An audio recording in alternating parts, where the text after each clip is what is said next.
Bueno, hola, hola, hola. Muchas gracias por estar acá otra vez, de nuevo en esta sala. Hoy les propongo una nueva, una dinámica tal vez un poquito más específica y por eso estamos Ernesto y yo para hacer un análisis eh, un poco retrospectivo también de lo que hemos hecho en el marco de el metacoloquio de bioestadística eh, y también profundizar en el tema de qué es evidencia y para eso entonces vamos a estar analizando una pieza de información, un artículo científico. Pero antes quiero explicarle, y aprovechando que Ernesto está acá, voy a explicárselo a Ernesto para contárselo a alguien y no estar hablando a la cámara ahí sola. Pero porque quiero contarles o un poquito expresar, bueno, qué es esto de Mandarina Labs y por qué, digamos, estamos haciendo todos estos esfuerzos de tener diferentes plataformas. Una de ellas es un canal el canal de Mandarina Labs, que es un canal en YouTube. Y aquí tenemos varias cosas, o por lo menos de mi parte, bueno, yo les he estado generando incluso hasta videos de meditaciones, sobre todo para promover la relajación, el buen pensamiento, la concentración y bueno, y generar dinámicas de bienestar, que esto para mí creo que lo vamos a ligar más tal vez como hacia el final de la charla, de por qué para mí, digamos, es importante tener este tipo de estrategias, sobre todo para estar bien o de bienestar social en general.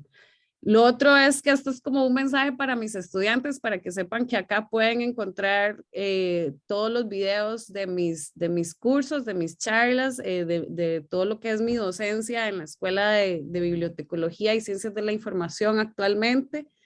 Y están disponibles para todo el mundo, para todas las personas que quieran eh, ingresar y ver y comentar y criticar de buena manera. Eh, con muchísimo gusto, ahí está todo. Luego, bueno, hay como videos en general de todos estos experimentos que hemos estado haciendo a nivel transdisciplinario, un poco de documentación de todo el trabajo que yo he estado realizando desde el inicio de mi carrera. Y también pueden encontrar todos los registros del metacoloquio que hemos tenido en este año. Entonces, acá está la charla del profesor Kyung-Man Kim, Ernesto, que nos dio toda una charla sobre sesgos y la lista de experimentos transdisciplinarios que hemos tenido con diferentes invitados y que si que alguno de ustedes que está escuchando este audio, este video ahora y quiere participar de esta discusión, con muchísimo gusto nos puede escribir y le haremos parte de la discusión. Por acá también pueden ver, pues he ligado a algunos otros canales. Biblioteca de Bolsillo es el canal de mis estudiantes, entonces ahí pueden ver los trabajos de mis estudiantes. Algunos canales que tiene la Universidad de Costa Rica, que me parece importante tenerlos sistematizados o en un mismo lugar y que ahí de todas formas les ayuda a encontrarlos. Acá tenemos canales de profesores.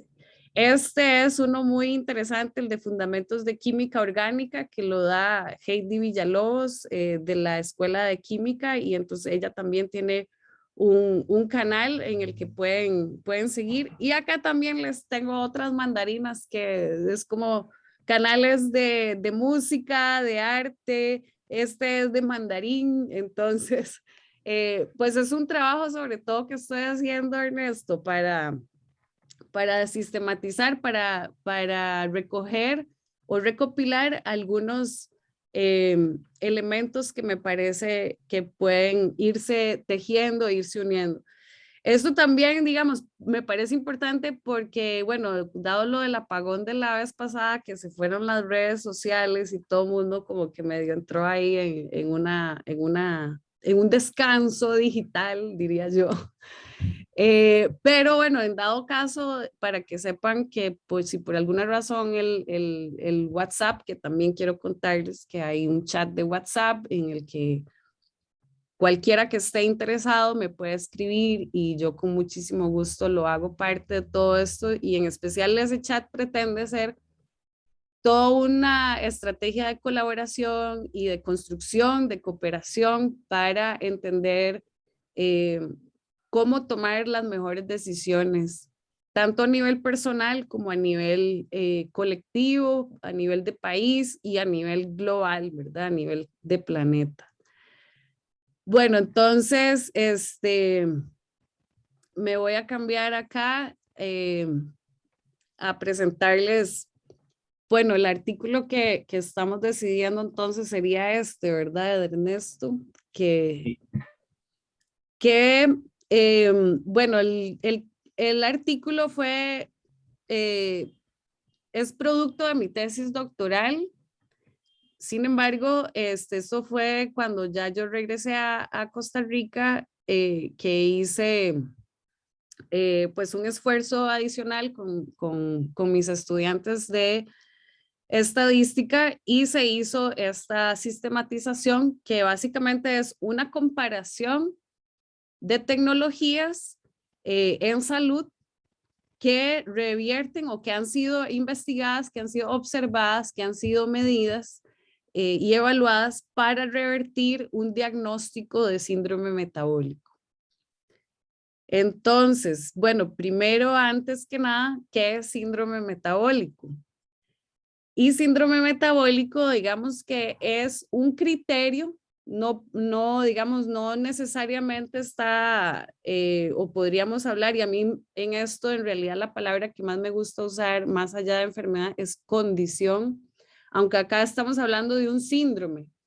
Dentro de un plano, de un paradigma biomédico, digamos, el síndrome todavía no es necesariamente una enfermedad, pero sí se está estudiando a partir, digamos, de la conjugación de 5 factores de riesgo cardiovascular, que uno es la hipertensión, la obesidad, lo que sería, digamos, intolerancia a la glucosa, pero en un margen menor al que, digamos, se diagnosticaría o se utilizaría para diagnosticar la diabetes, triglicéridos y el colesterol, el HDL.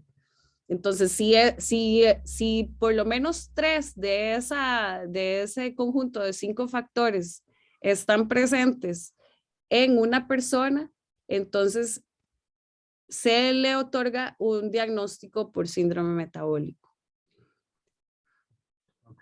Lo otro que quiero explicar es que, bueno, dentro de todo lo que hemos estado hablando con Ernesto y con los demás investigadores, es que, bueno, uno de los elementos acá es que si queremos entender nuestra realidad actual y poder ofrecer soluciones reales, no podemos seguir viendo el problema de manera reducida o bajo el mismo marco en el que fue creado. Entonces, desde mi punto de vista, es importante ampliar el marco y empezar a entender una dinámica poblacional, y que a eso es a lo que le llamamos epidemiología, aunque la epidemiología, digamos, lo que significa es que trata de la población, de las características de la población, no necesariamente o no es específicamente reducido a enfermedad, digámoslo. Esto es importante tenerlo en cuenta. Entonces, bueno, la gran pregunta es, ¿qué es evidencia y cómo formulamos en especial política pública en salud para tomar las mejores decisiones? ¿Es evidencia un artículo científico nada más? o es evidencia todos los artículos científicos? ¿O eso, o ninguna de las dos? ¿Qué es evidencia? ¿Qué es evidencia? Entonces, bueno, lo que te propongo, Ernesto, lo que ya hemos estado conversando es, bueno, podemos desglosar este artículo en donde, pues el objetivo fue reunir todos los artículos científicos que tienen que ver con ensayos clínicos aleatorizados que observaron el efecto de reversión o de revertir un diagnóstico de síndrome metabólico. Entonces tenemos sobre todo estudios, ensayos clínicos que por lo menos tienen un placebo, un control, o sea, un grupo control en el que solamente hay un estudio que básicamente el control lo definieron como simplemente no hacer nada. Y la forma digamos, de solucionar el tema ético, ¿verdad? A la hora digamos, de no dejarlos así, es que se les dijo que, digamos, que siguieran comportándose tal cual, digamos, ellos venían en sus vidas y que después del estudio a ellos se les iba a dar información y se les iba a dar pues entrenamiento y otro tipo de terapias, pero posterior al estudio para poder generar el contraste. De todos los estudios, solamente hubo uno que hizo este tipo de placebo. Todos los demás placebos tienen, digamos, hicieron, por lo menos les dieron guías para alimentarse mejor o les dieron alguna guía, digamos, para hacer ejercicio. No necesariamente tan intensivo o tan supervisado como si ya lo fue la intervención, que ese es el segundo brazo de comparación, que sería bueno, todo lo que aquí, digamos, estamos comparando sobre todo dos tipos de intervención. Una es la farmacéutica, o sea, qué tanto, digamos, el medicamento, las pastillas o cualquier otra, digamos, tecnología que va por esta línea farmacéutica, qué tan efectiva es para revertir el síndrome metabólico, comparándolo con estrategias de estilo de vida. Y a estilo de vida a lo que me refiero es dietas en específico y ejercicios supervisados. Entonces, en estos casos, digamos, las intervenciones fueron súper más intensivas. Tal vez a algunos se les dio entrenadores para que desarrollaran toda una rutina. Y las dietas, digamos, podrían variar digamos, los tipos de dietas. El otro tipo de comparación o el otro tipo de intervención que hay es la que es combinada, que sería farmacéutica con estilo de vida. Sin embargo, esta es una de las que los artículos no la incluyeron tanto, digamos, es una de las que está menos representada dentro de la red de evidencia. Entonces, de hecho, lo que les voy a presentar acá, este diamante que ves ahí, Ernesto, ves, esta digamos, sería la red de evidencia. Ahora, algo importante acá es que está sintetizada, digamos que esta es una red digamos, simplificada en la que la C significa control, la E es estilo de vida, la F es farmacéutica y la rosada es la comparativa. Entonces, cada uno de estas líneas representa el número de comparaciones directas que se plantean en por lo menos un estudio. Okay. El análisis estadístico, digamos, bueno, se desarrolla con metaanálisis, sin embargo, esta es ya un metaanálisis un poco más complejo porque estamos hablando de comparaciones múltiples de evidencia. Entonces acá, digamos, como que uno hace una extracción de todos los estudios y en algunas ocasiones, incluso hasta, digamos, los grupos de dietas, si era, digamos, como una dieta de una manera, o decir, bueno, esto es más fácil verlo con la farmacéutica, que si la farmacéutica era a una dosis y había otro grupo con otra dosis, entonces, digamos, esos se colapsan y se integran, digamos, se toma como que fuera la misma intervención farmacéutica. Ok, ok. Ok. Difícil problema.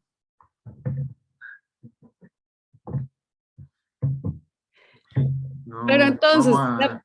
Dale, dale, dale. no, pues lo que yo quería partir es, bueno, ¿qué piensas tú o qué dirías tú que es evidencia en primer lugar, verdad? Bueno, ¿cómo es que, digamos, porque desde mi punto de vista esta es una pieza que es compleja, pero no necesariamente la única que compone toda una formulación de política pública.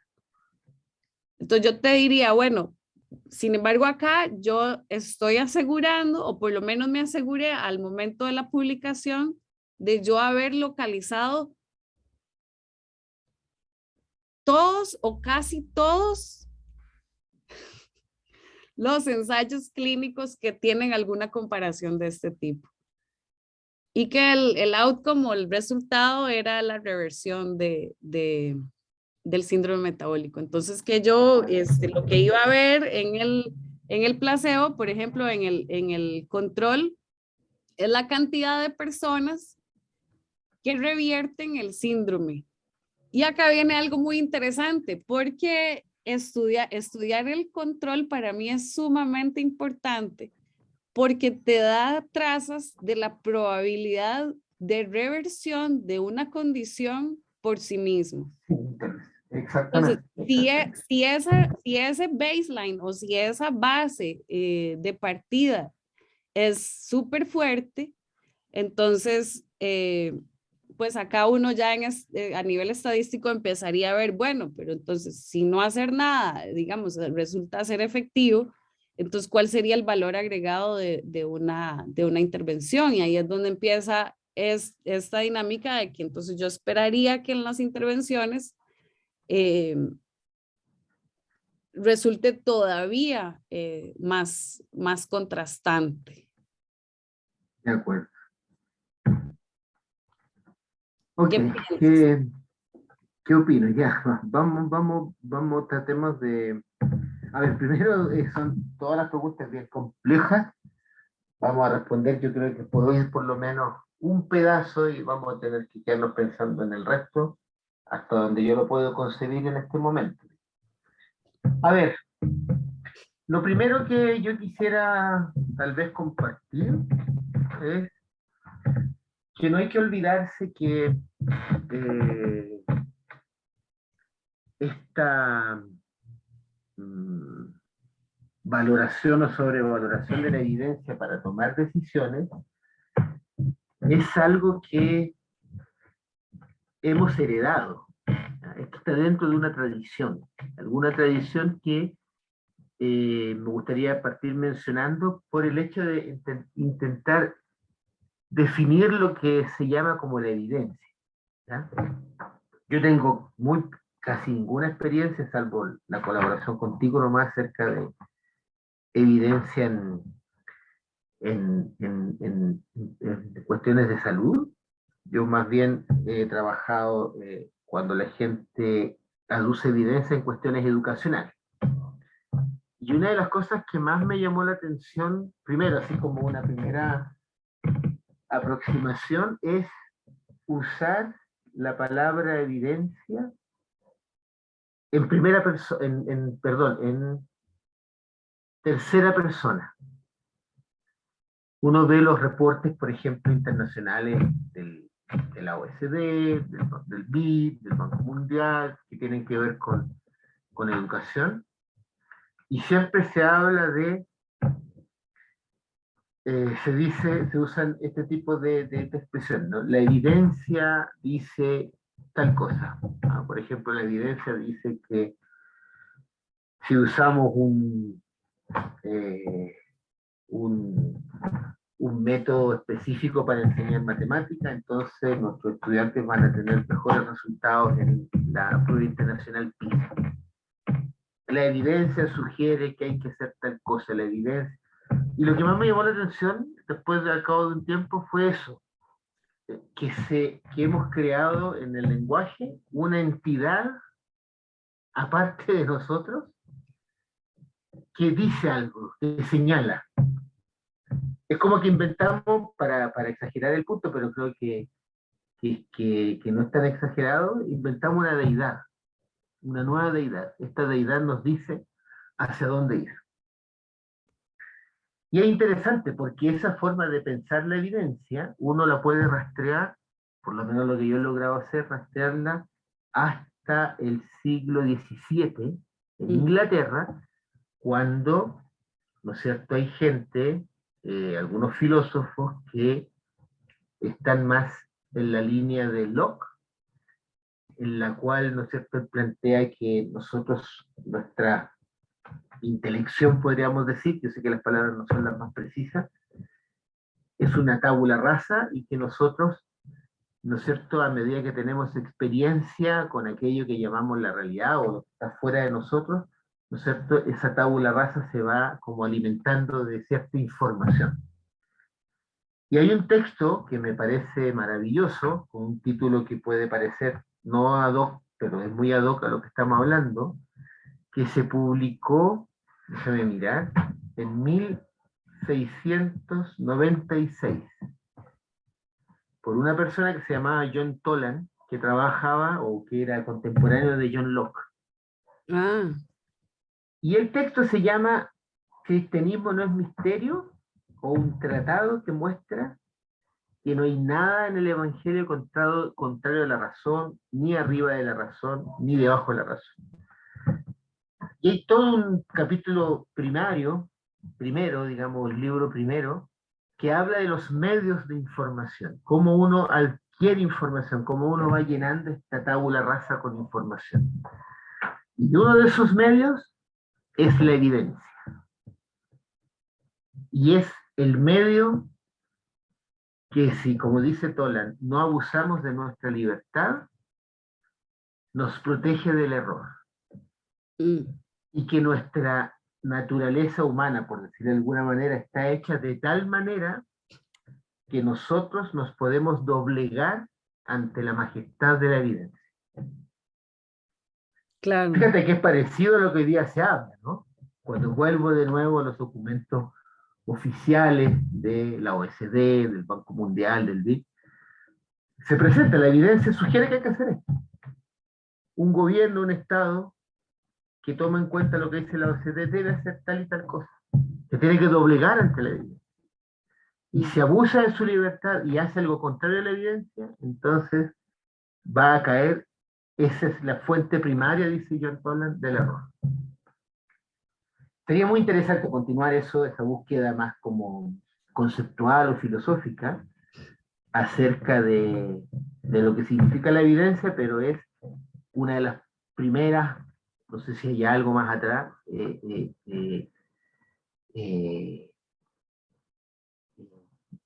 ¿cómo decir?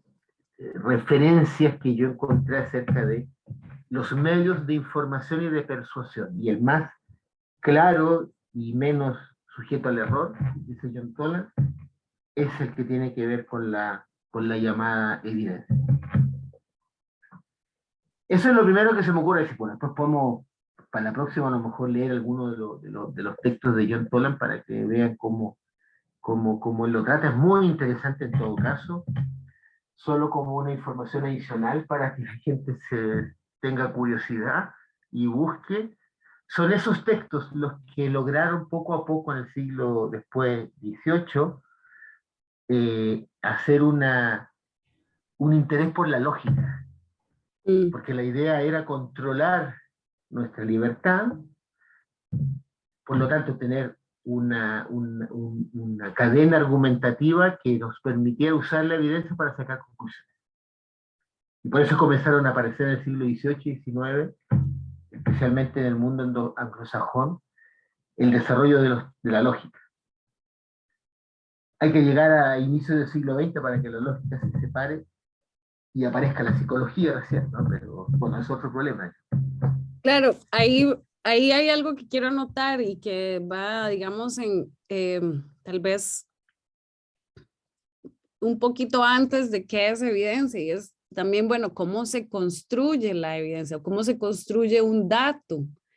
Y desde el momento en el que yo defino una variable o que voy a definir cómo voy a recolectar un dato, ahí empieza toda esa construcción a la que vos estás haciendo referencia. O sea, desde ahí, digamos, y algo de lo que yo quiero enfatizar, y es para mí una manera segura, más no nos evita el error, es como simplemente reconocer bajo desde qué sitio, desde qué momento y de mi condición, digamos, para saber cómo yo estoy planteando una definición que va a ser, digamos, como va a ser punto de partida para definir ya todo una composición de evidencia y que esto, digamos, puede dirigir las decisiones por un lado o por el otro. De hecho, uno de los elementos que hablábamos al principio es bueno, todos los sistemas de información que hay actuales y, digamos los registros médicos. Y que podríamos decir, bueno, una forma de hacer administración o incluso alguna forma de hacer censos muchísimo más rápido ahora es a partir de los mismos sistemas de información. Pero a mí me parece clave ponernos de acuerdo antes en cómo vamos a procesar esa información o quién va a tener acceso a esa información en primer lugar y cómo la va a analizar de manera tal o sea, qué es lo que nos aseguraría realmente de que tomemos las mejores decisiones. Y acá quiero insertar otro elemento que es, bueno, ¿qué evidencia o cómo es que resolvemos, tal vez para irnos por el otro lado un poquillo, cómo resolvemos realmente un problema? Desde mi punto de vista, digamos, que puede ser que haya que dialogarlo un poco más, pero desde mi punto de vista, si uno conoce la causa del problema, entonces uno tiene una oportunidad para solucionar. Pero si ni siquiera eso está claro, lo único que se va a hacer es confundir o se va a, digamos, como a generar más problema. Y acá es donde me parece a mí que, pues, en general es toda la dinámica actual, digamos, como que se ha comunicado como de forma fragmentada, ¿verdad? Y acá, digamos, es interesante porque acá yo estoy presentando toda una pieza de evidencia, pero es enfocada solamente en los ensayos clínicos y por eso es que dije que para mí esto era simplemente una parte, digamos, del rompecabezas, porque también hay que entender la parte observacional. De hecho, para antes de llegar acá, tuvo que haber, o yo elaboré toda una revisión a nivel observacional, porque deben estar los estudios observacionales antes que los ensayos clínicos.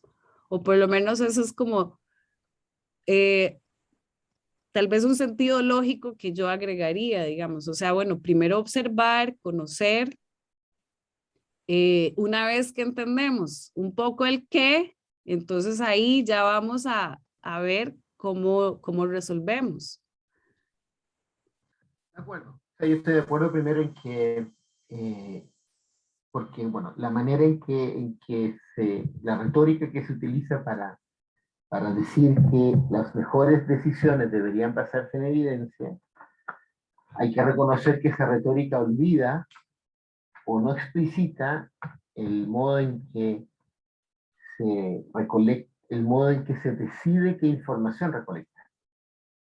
Entonces la llamada evidencia o lo que, como creo yo que como estadísticos decimos datos, no son como hongos que salieron en el bosque, digamos, son cuestiones que producimos, ¿ah? Que seres humanos con intenciones distintas, políticamente hablando, producimos. No, no es algo que, ups, apareció y tenemos que doblegarnos ante ella. Entonces yo creo que lo primero que hay que ser cuidadoso es la retórica que se usa, y creo que se ha abusado de, por eso es que partí diciendo que me llama la atención que se habla de la evidencia como en tercera persona. La evidencia dice, la evidencia sugiere.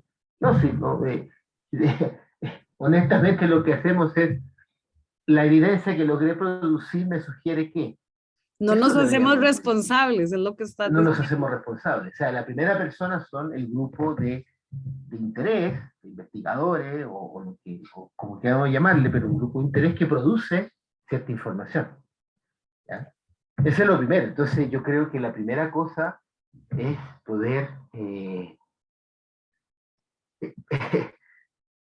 destruir o bajar del altar a esta pseudo divinidad. No, no existe. No existe. Nosotros producimos evidencia. No es que haya algo que se produce. Por eso partí con el texto de Tolan, porque Tolan lo que pretende, y yo sé que hay una trampa ahí, por lo menos a mí me parece, es como si hubiese algo que se nos impone. No, no, no, eso no es así. Eso no es así. Creo que no es así. Y simplemente no es así porque tenemos la experiencia de que uno produce los datos que quiere, si nos ponemos en un tono más político, los datos que quiere poner para que los podamos debatir y discutir. Ese es el punto. Aquí se trata de hacer un contraste entre una obediencia ciega a lo que la evidencia sugiere y que deberíamos transformarla en una intervención pública versus datos que un grupo de interés produce y que queremos discutirlo en el ámbito público para saber si eso nos permite o no tomar alguna decisión. Son dos caminos divergentes distintos. Da la impresión, por lo menos, sí, yo creo que en Latinoamérica y en muchos lugares del mundo da la impresión que el camino del doblegarse ante es el más utilizado, pero ahí se nos olvidan muchas cosas. O sea, que los seres humanos quedan entre paréntesis. Y ese no es el punto. Eso es Pero, lo primero que ok, y entonces, ¿qué propones?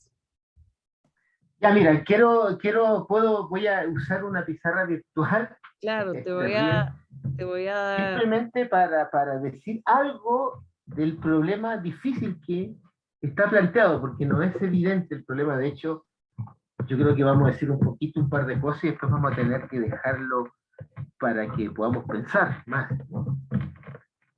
Voy a compartir la pantalla, pero necesito que me des la autorización. Mira. Voy a simplificar el problema, porque el problema es más complejo claro. de lo que parece, entonces vamos a tener que simplificar. Pero lo que hemos aprendido de la información que nos ha dado, ¿no es cierto? Nosotros tenemos a un grupo de interés, no necesariamente en el sentido peyorativo, pero un grupo de interés decidió que era importante definir una variable, un outcome, ¿no es cierto? Que yo voy a simplificar y va a valer 1 si hubo un retroceso déjame mirar mis notas, en el síndrome metabólico. ¿Ya? Eh, sí, no, no, no. De hecho, voy a volver a comenzar. Bueno, está todo grabado, así que nos podemos equivocar y está bien. Todo de nuevo. Voy a simplificar y voy a suponer que voy a tener 2 tratamientos, solamente 2, porque con 3 se pone más complicado, pero bueno, hay que pensarlo después, eso es la tarea para la casa.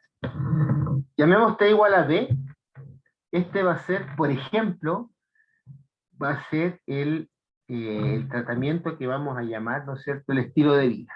De hecho, podríamos llamarle mejor, para usar la misma terminología que aparecía en el artículo, ¿no es cierto? Llamémosle T igual a E, esto es, ¿no es cierto?, el estilo de vida, ¿ya? Y llamemos T igual a P, P minúscula, va a ser el placebo. Hay algo muy interesante que dijiste y que después lo podemos, bueno, no sé si día lo logremos hacer, pero fíjate, y eso sí que me llama la atención, porque a pesar que la gente también tiene el cuidado de los aspectos éticos, uno supone de entrada que cambiar el estilo de vida ayuda. Y yo le prometo a la gente que después, si esto resulta, le voy a dar, digamos, le voy a poner un profesor particular, un personal trainer. Pero uno no sabe eso. Eso es una apuesta. Y alguien puede decir, no, es que un estudio observacional no sugiere. Sí, pero bueno, el estudio observacional sugiere, pero como decimos los estadísticos, ya lo vamos a enfatizar, falta lo contrafactual y qué sé yo, entonces, pero hay una apuesta que no es empírica, no es empírica, simplemente lo creemos. Pero Sí, bueno, después vamos a llegar a eso. Entonces, voy a ponerme en el caso de dos, porque cuando, como tú mostraste el diamante, hay tres, ahí se pone más complejo y vamos a entender por qué. Pero bueno, ¿qué es lo que nosotros tenemos?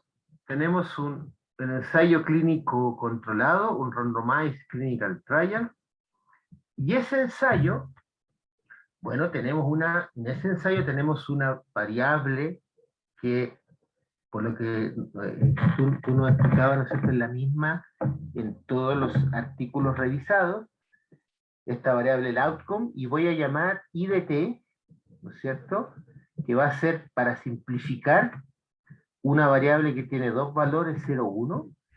0 va a ser el valor del outcome cuando no hay retroceso del síndrome metabólico bajo el tratamiento T, y 1 va a ser cuando se observa retroceso en el síndrome metabólico bajo el tratamiento T.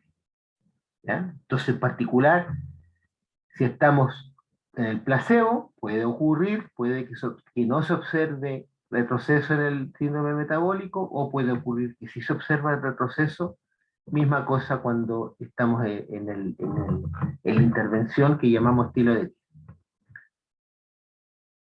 Vamos a hacer abstracción por el momento, pero sí es un problema también complejo. Vamos a hacer abstracción por el momento de que tenemos características de las personas a las cuales le hemos aplicado la intervención, y que le hemos prometido cosas por el placebo, simplemente les dejamos que continúen con su existencia, y lo único que les pedimos es que nos vayan reportando, supongo cada cierto tiempo, algunas mediciones que no sé cómo se llaman, fisiológicas, no sé. Entonces, ¿qué es lo que nos informa el Randomized Clinical Trial? Y eso es algo que dijiste que hay que enfatizar. Nos informa la proporción o probabilidad, para el caso da lo mismo, de la proporción de personas que bajo la intervención estilo de vida, ¿no es cierto?, tiene retroceso en el síndrome metabólico, y también nos informa la proporción de personas que bajo el placebo, ¿no es cierto?, exhiben o experimentan retroceso en el síndrome metabólico. O sea, es una segunda cosa que tú le enfatizaste y que yo la vuelvo a enfatizar: los resultados que obtenemos son resultados probabilísticos o son frecuencias. Y por supuesto que uno puede observar que hay una frecuencia de personas que sin nada, comillas, no comillas, retrocede su síndrome metabólico. Solo pongo un ejemplo, ¿no? Voy a poner un ejemplo de un número así medios arbitrarios. Suponte tú que el 67% en un artículo o en todos los artículos, eso después lo podemos discutir, porque se complejiza cuando vamos a juntar todas las comillas, las piezas de evidencia. Supongamos que el 67% que estuvo expuesto por un determinado tiempo a la intervención estilo de vida mostró retroceso en el síndrome metabólico, y supongamos, por ejemplo, que el 49%, es decir, una cifra que solamente estuvo bajo el placebo, muestra retroceso en el estilo de vida. Lo que quiero simplemente enfatizar es que el ensayo clínico está aleatorizado, ¿no es cierto? Esta es la información que nosotros podemos resumir a partir de los datos. Ahora bien, si nosotros decimos, mira, lo que ahora queremos es tomar esta, comillas, pieza de evidencia, ir donde el ministro de Salud y decirle, mire lo que dice la evidencia. La evidencia muestra claramente, podemos hacer un test de hipótesis, la comparación de estas proporciones, bla, bla, bla. La evidencia muestra que tenemos que hacer que la gente tenga todos, voy a exagerar, un personal trainer. Aprenda a comer sano, salga a hacer ejercicios, se mida el tiempo que hace sus abdominales, corre, etcétera, etcétera. Y entonces la pregunta que uno se hace es, yo Voy a lo que hacer un quiero entonces, paréntesis ahí. sí, Solamente por eso que dijiste, digamos que esa es una de las conclusiones de todo esto. Digamos que yéndonos por esa vía, bueno, como esto fue un estudio que se estaba desarrollando, bueno, que yo lo estaba haciendo para Inglaterra, aunque digamos tiene un parámetro global completo, de ahí básicamente, digamos que uno, digamos, tal vez ingenuamente concluiría que entonces sí, en los hospitales deben diagnosticarle a la persona un personal trainer o una nutricionista, digamos, un nutricionista que le dé, digamos, la dieta. Y digamos que eso es factible desde cierto marco, pero sí, claro. realmente, digamos, estaríamos como enfermando más de la cuenta, digamos, porque al final no necesariamente alguien que tiene que hacer ejercicio, digamos, está en una condición tan severa como para ir a un hospital, digámoslo así. Eh, entonces acá, digamos, a mí se me pasa de ministerio, por así decirlo. O sea, ya no necesariamente es algo que solamente compete al Ministerio de Salud, sino que también compete al Ministerio de Educación o a las dinámicas universitarias y todo de cómo se forma la gente. Pero, y anotando sobre lo que dijiste, bueno, es muy interesante porque entonces uno diría, bueno, cambiar el estilo de vida, digamos, suena muy fácil. O sea, sí, cambias el estilo de vida, pero en realidad es una de los retos más difíciles que hay, porque aquí estamos hablando de comportamientos. En Inglaterra, de hecho, hay un término que a mí me parece muy, muy curioso porque se habla del nanny state, pero esto lo hablan sobre todo digamos, los que están haciendo etnografía, los sociólogos y todo. Entonces hay toda una crítica, ¿verdad?, al sistema hiper, digamos, cientificado, ¿verdad? Entonces a un nivel en el que te dicen, no, es que a partir de los 4 años, entonces usted tiene que empezar a hacer 500 abdominales para que después cuando llegue a tener 30 ya tenga desarrollado no sé qué. Entonces, esto, ¿verdad? Llega y pasa tal vez una línea que me parece que es importante tener conciencia sobre esa línea, ¿verdad? Y entonces acá viene una gran pregunta, ¿verdad? Y que vos dijiste que la evidencia, digamos, parece como que se le otorga como un asunto divino, ¿verdad? Y la decisión como tal tiene el mismo elemento. O sea, el que toma la decisión al final es como hay una apropiación del conocimiento y además asumir la responsabilidad y el riesgo que implica la decisión. Ahora, no necesariamente tomar una decisión quiere decir que no hay riesgo alguno, no, más bien la decisión es el acto de valentía más grande que para mí lo hay, pero hay que entender bajo qué dinámicas, digamos, o entender bien cuáles son los riesgos que estamos asumiendo simplemente por basarnos tal vez en algo que le estamos llamando, digamos, evidencia científica, pero ¿qué es esa evidencia? Entonces, bueno, ese era el paréntesis que quería hacer. Bueno, yo voy a aprovechar ese paréntesis, porque justamente ahora el problema es el siguiente. suponte tú que a partir de esa pieza de evidencia, por ejemplo, hacemos una permanente campaña de educación de cambios de hábito de vida. Y la gente, como tú bien dices, puede encontrar persuasivo esta campaña que está motivada por esta pieza de evidencia, pero es difícil tener que levantarse todos los días a las 5 de la mañana, salir a correr, prepararse el jugo determinado, qué sé yo, comer cada 2 o 3 horas, etcétera, etcétera, y la experiencia personal y de los cercanos, dice, esto es difícil, algunos lo logran, otros no lo logran. ¿Qué es lo que estamos diciendo ahí? Y ese es el problema que yo quería enfatizar solamente con estos dos tratamientos, E y P. Después vamos a dejar para otro momento, después que lo resolvamos con los tres.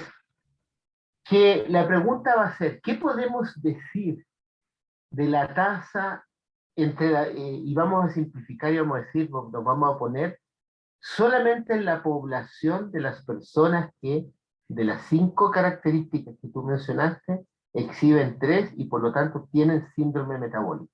Supongamos que estamos en esa población, esa población va a recibir, ¿no es cierto?, el bombardeo, por decirlo así, educacional, de cambiar sus hábitos de estilos de vida, y la pregunta va a ser, a partir de los resultados del experimento aleatorizado, ¿no es cierto? La pregunta es, ¿cuál podría ser o cuál sería la proporción de personas que va a retroceder en su, ¿cuánto se llama?, en su síndrome metabólico?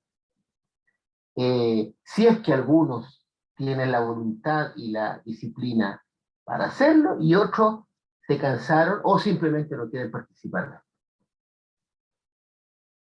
Entonces, ¿qué es lo que sucede? Mira lo que nosotros podemos hacer. Dado que tenemos eso, o sea, dado que aquí no estamos en una dictadura que todo mundo tiene que cambiar su hábito de vida y si no le cuesta vamos a poner todos los esfuerzos para que lo haga, cada uno verá si lo hace o no.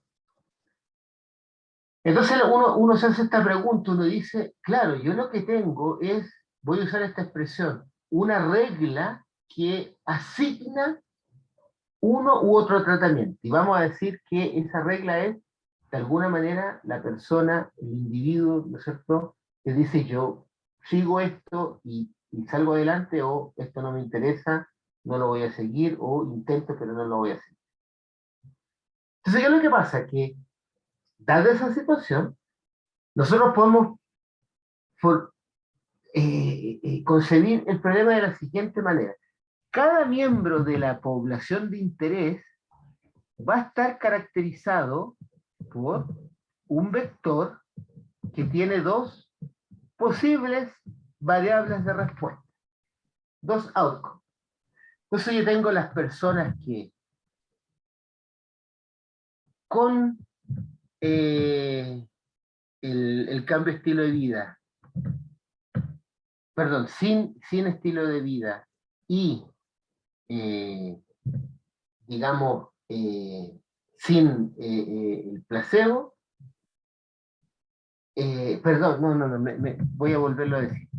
Voy a suponer las personas que, si están bajo bajo el tratamiento o están bajo el placebo, en ninguno de los 2 casos ellos van a exhibir retroceso en el síndrome metabólico. Puede pasar. Tengo que suponerlo, creo yo, de entrada. ¿Ya? Ni el tratamiento, ni la ausencia del tratamiento tiene ningún impacto sobre las personas. Negado, para las 2 cosas. También podemos tener las personas que bajo, la primera coordenada, bajo el tratamiento, sí van a exhibir un retroceso en el síndrome metabólico, y si estuviesen bajo el placebo no van a exhibir un retroceso en el síndrome metabólico. Sí, ese También es puedo tener... ¿Perdón? Sí, ese es el supuesto que en el placebo, digamos, no tendrían Claro. reversión. aunque no necesariamente. Aunque no necesariamente, entonces también tengo que suponer que hay personas que bajo el tratamiento no exhiben retroceso en el síndrome metabólico y en el placebo sí lo exhiben. Y también tengo las personas que en cualquier caso en algún momento van a mostrar retroceso en el síndrome metabólico. Entonces, ¿qué es lo que sucede? Voy a cambiar de color. Fíjate que el tratamiento no tiene ningún efecto para el grupo de estas personas, que no sé quiénes son, y para el grupo de estas personas. Sin embargo, el tratamiento sí tiene, ¿no es cierto?, un impacto positivo en estas personas y tiene un impacto negativo en estas personas. Bueno, tú lo estás definiendo como negativo, pero en Sí, realidad negativo en el sentido, pienso, sí. y esto para mí No, también no, es sí, claro. porque también Sí, es sí, un digo. punto importante, digamos, no necesariamente la posibilidad de reversión, digamos, se da única y específicamente por digamos, por un tratamiento específico. O sea, digamos, yo solamente el hecho de tomar conciencia que, digamos, dentro del tema del comportamiento pueden haber dos planos. O sea, decir, uno el que cuesta mucho cambiar, que es el que más o menos estamos manejando, porque realmente es así, digamos, y sobre todo cuando quieres cambiar el curso de una población completa, entonces como que les dices a todo uno, bueno, a partir de hoy ya no coman confites. Y uno, mentira, porque lo que va a producirse al final de cuentas es todo un mercado negro de confites, pero bueno, eh, ahí lo importante también sería notar, o sea, que si fuera ese caso, o sea, ahí lo que está demostrando es la intervención como tal, no necesariamente es requerida, porque ya per se, digamos, tenemos la suficiente habilidad para tomar conciencia y hacer las modificaciones correspondientes. Claro, o sea, probablemente esas sean las personas que están caracterizadas por este vector de auto. Que en cualquier caso, con o sin intervención, ellos van a en algún momento reaccionar y van a tener retroceso del síndrome metabólico. Y puede que haya personas que, por algún motivo que yo desconozco, en ningún caso van a exhibir retroceso metabólico. Y en Sí, cambio aquí tengo las personas que si yo las sometiese al tratamiento, exhibirían el proceso metabólico, pero si no las someto al tratamiento, no exhiben dicho retroceso. Y acá tengo las personas que si las someto al estrés del tratamiento, no exhiben retroceso metabólico, y si las dejo tranquilas, sí exhibirían retroceso metabólico. Y bueno, entonces la pregunta, ajá, dime, dila. dime, dime. Ya, entonces la pregunta acá es, ok, fíjate, voy a poner el primer caso. Suponte tú que, voy a ponerlo desde esta perspectiva. También podemos cambiar después un asunto meramente narrativo. Suponte tú que tengo un hacedor de política pública, siempre en la población de interés, y este hacedor de política pública asigna el tratamiento sin cometer errores. Es decir, vamos a hacer una asignación del tratamiento sin error. ¿Qué quiero decir con eso? Vamos a decir que le vamos a asignar el tratamiento E a las personas que están caracterizadas por este vector y le vamos a asignar la ausencia de tratamiento a las personas que están caracterizadas por este vector. Tengo ahí un comillas, hacedor de política pública que hace la asignación correcta. De alguna manera tiene, comillas, revelado, ¿no es cierto?, quién es quién. Fíjate que si yo me pongo en ese caso, que es un contrafactual, entonces la tasa máxima de, voy a poner R por retroceso, S por síndrome y M metabólico, ¿cuál va a ser? Va a ser 1 menos la proporción de todas las personas que tienen el 0,0. ¿Por qué? porque los únicos que no van a exhibir retroceso en el síndrome metabólico van a ser los que en ningún caso lo pueden exhibirlo, y como yo hice el tratamiento correcto, entonces simplemente si yo voy a calcular la tasa de mejora, va a ser esta proporción, la gente que tiene el vector 1,0, los pacientes, por llamar de alguna manera, 0,1, y los que tienen 1,1, lo cual es equivalente a decir 1 menos P0. Pero ahora me voy a poner en el caso de una asignación del tratamiento con errores. O sea, tengo un hacedor de política pública que lo hace al revés. ¿Y qué es lo que hace al revés? Él le asigna el tratamiento E a estas personas y le asigna el placebo a estas personas. Lo hace al revés. Por lo tanto, en este caso, la tasa mínima de retroceso en el síndrome metabólico simplemente va a ser las personas que están caracterizadas por 1,1. Y entonces, ¿dónde está el gran problema, monito, aquí?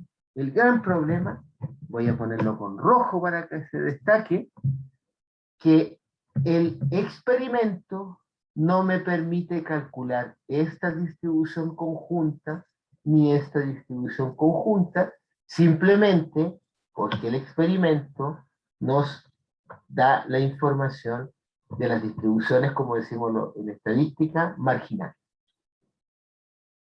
O sea, cuando tenemos la voluntariedad de por medio, o como tú decías, que la gente, a algunos no les importa, otros intentan hacerlo, no pueden, otros intentan hacerlo, no lo logran, entonces no podemos calcular la tasa máxima y la tasa mínima de recuperación o de retroceso del síndrome metabólico usando los datos experimentales. Porque no identificamos, el experimento no nos permite identificar la exclusión conjunta. Sin embargo, y con eso voy a terminar mi intervención, sin embargo, podemos, voy a llamarlo así, calcular la proporción de personas que retrocede en el síndrome metabólico, ¿no es cierto? Y le voy a llamar tau. Lo que estoy queriendo decir con este tau es una regla de asignación del tratamiento, y podemos demostrar que esto es a lo más menor o igual al, déjame acordarme, voy a mirar mis notas, va a ser a lo más el mínimo entre 0 y la distribución de la suma, no, tiene que ser el mínimo entre 1 y la distribución de la suma de las distribuciones marginales dadas por el experimento, y mayor o igual del máximo entre 0 y esta suma más esta, P menos 1. Esto viene de algo que en probabilidad se llama la desigualdad de Frechet. La desigualdad de Frechet nos permite relacionar, nos permite ver cuáles son todas las distribuciones de probabilidad conjuntas compatibles con las marginales. Que eso, digamos, nos definiría como todo el marco, el espectro de probabilidad. Exacto. Y con estos datos, con este ejemplito que tengo acá, eso lo podemos después hacer en otro podcast, podemos probar que esto está entre 0,16 y 1. Un intervalo gigante. Claro. O sea, la evidencia experimental no es suficiente para personas. Eso es lo que quiero decir. Sí, de hecho, bueno, yo lo único que quiero agregar a todo esto que has planteado es que incluso en ese sentido, o sea, lo que estás haciendo es ampliando el marco decisional. O sea, el artículo, digamos, refiere a unas comparaciones específicas, pero entonces sería el proceso decisional independientemente de la pieza científica o de la evidencia o lo que le llamemos que es la información básicamente estadística que estamos obteniendo y que nos reta o nos permite o nos responsabiliza de además hacer todo un marco amplio de las posibles decisiones que pueden entrar en juego ahí y de repente ahí ya empieza, bueno, lo que vamos a hacer después, que ya sería como todo un asunto de analizar cada uno de los escenarios, cuáles son los marcos o Exacto, cuáles son exacto, los riesgos que estoy tomando o los retos que habrían en cada uno de estos exactamente, escenarios. exactamente. Ahí lo único otro que yo quiero agregar es incluso el marco de los estudios ecológicos. Y hacia eso era, digamos, algo que yo quería, pues, concluir por lo menos en esta parte, ¿verdad? Y que es, o sea, bueno, a pesar de que uno pueda tener evidencias muy elaboradas y todo, estamos viendo el problema desde una reducción. Y cuando vamos a tomar decisiones en el marco de salud poblacional, entran en juego ya otras miradas y que no necesariamente todas son estadísticas, ¿verdad? No todos esos escenarios, digamos, o sea, nosotros hacemos todo esto para ayudarnos a pensar, pero no necesariamente es porque la respuesta está dada. De hecho, la Totalmente de acuerdo. respuesta tiene que venir como por sorpresa, no tiene que venir a priori. O sea, yo pude haber dicho así, con este estudio, lo que dijimos al principio, ¿verdad? No, la idea sería entonces ver que en la clínica todo el mundo empieza a hacer ejercicio y todo el mundo empieza a comer bien, pero eso no necesariamente así nomás es tan sencillo de implementar. ¿Cómo es que se llega a eso? Y aquí quería traer a colación de discusiones anteriores que hemos tenido con gente que ya hace estudios más amplios o que se dedica, digamos, al tema integrando todo desde un marco ecológico. Y ahí existe esta pregunta, bueno, como posibilidad el no hacer nada. Ahora, no lo digo porque no tengamos que hacer nada, sino que es preguntarnos cómo evolucionamos como especie, o sea, cómo aprovechamos o cómo realmente aprendemos. Esa, digamos, sería la pregunta para mí, ¿verdad? De cómo es que todos estos estudios, que la gran mayoría, digamos, se llevan a cabo en escenarios exageradamente reducidos, cómo los procesamos, cómo los llevamos a cabo ya para poder entonces entender cómo navegar en nuestras realidades, tanto a nivel personal como a nivel ya colectivo o a nivel de una población, de un país. Bueno, si quieres lo dejamos aquí en esta Sí, ocasión. sigamos. Después tenemos que, o sea, podemos continuar. Tenemos que pensar cómo hacer el argumento ahora cuando tenemos un placebo y dos tratamientos. Ahí es más complejo. Vamos a tener probablemente ocho vectores que caracterizan a la población y ahí hay que ver cómo lo resolvemos. No es evidente que hay un problema, necesitamos ahí más colaboración. Y después sí, pensemos, yo ahí, bueno, vamos a ir pensando un poco en relación a lo último que dicen, ¿no? ¿Qué es lo que, o sea, para mí, cuando veo este ejemplo, y eso se lo enseño a mis estudiantes también y colegas que son más fanáticos del evidence-based policy, y les digo, ¿qué aprendemos de esto, digamos? Y la pregunta va a ser, ¿para qué sirve la relación, o cómo nos podemos relacionar como científicos con la política pública, sabiendo que los resultados que parecían definitivos, más bien son débiles? Ujú, ¿Viste el intervalo gigante 0,16 a 1? Es débil, bueno, ¿para qué sirve? Ya claro. hay un concepto estadístico, pero dejémoslo para la próxima, dejemos ahí el En- redoble de tambores. Hay un concepto estadístico que podemos rescatar y que podría servirnos para intentar una respuesta a ese problema, ¿no? Bueno, acá yo creo que en esto último que estás diciendo incluso se plantea la necesidad de hacer revisión incluso hasta de la misma pregunta que se propone desde el inicio. O sea, no necesariamente es atender cualquier pregunta, bueno, porque a mí se me ocurrió hacer una asociación ahí y todo. O bueno, digamos que en términos abiertos todo el mundo pueda estudiar lo que quiera, obviamente, pero cuando ya estamos hablando para entender y cómo decidimos sobre una cosa o la otra, no necesariamente todas las preguntas eh, son válidas o todas las preguntas, digamos, nos van a conducir a una buena respuesta. Y ahí tal vez sería importante hacer también como un escrutinio de qué preguntas estamos haciendo. Es que aquí hay algo interesante porque, digamos, en la pregunta uno denota qué está viendo y al mismo tiempo que no está viendo. Lo que pasa es que lo que uno no ve, no lo ve.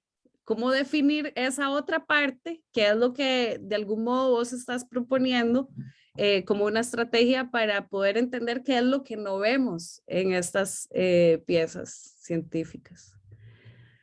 Bueno, yo voy a hacer un poco de youtuber, ya que para que Ernesto se ría. Y entonces, porfa, si te gustó esta pieza, si te gustó esta evidencia